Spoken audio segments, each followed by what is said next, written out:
Well, the church by its very nature is missionary. If a time should come when the church should decide that it didn't need to be missionary anymore, I can say for absolute certainty that we would have abandoned something very fundamental in the church's nature. So the church will always be missionary. It will always be missionary in every country.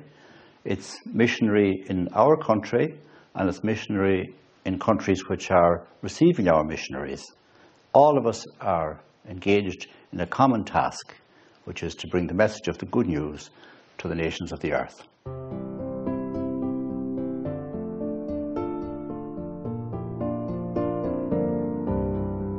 I'm very happy to be able to say that our Irish missionaries have left their mark in many, many countries. We need that missionary presence. And I'm saying this now in the context of where we are in Ireland, with less vocations, less people to go, but we still must continue to send people, I believe. In fact, our own mission awareness, our own understanding of ourselves as a missionary people continues to deepen our appreciation of our calling and continues to make an immense contribution, albeit with less numbers, to the promotion of the faith in many countries today. It is really something of which I'm very, very proud still.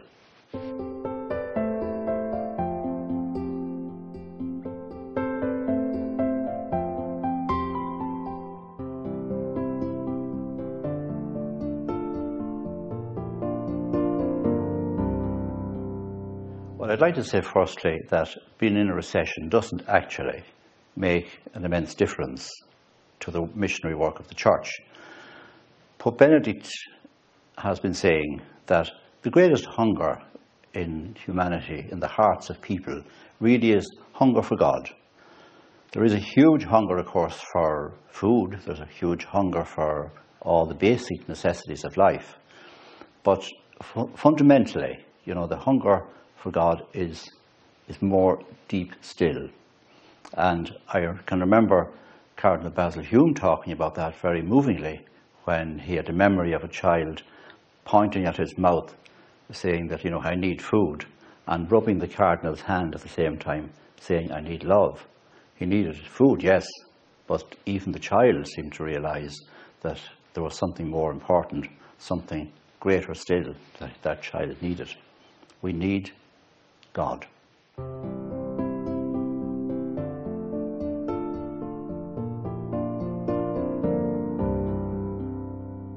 Let me say this, every year when Mission Sunday comes around, people are reminded that this is their opportunity to make a financial contribution to the missionary work of the church.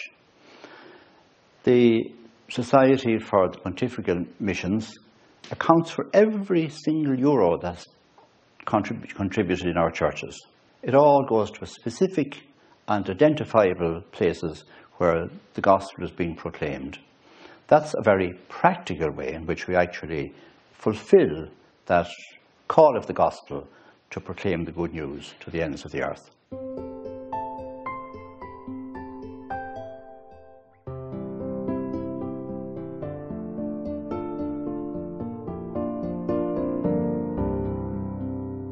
Well, I think it's highly relevant. I think the use of that image of light is always one that relates very well to the theme of handing on the faith.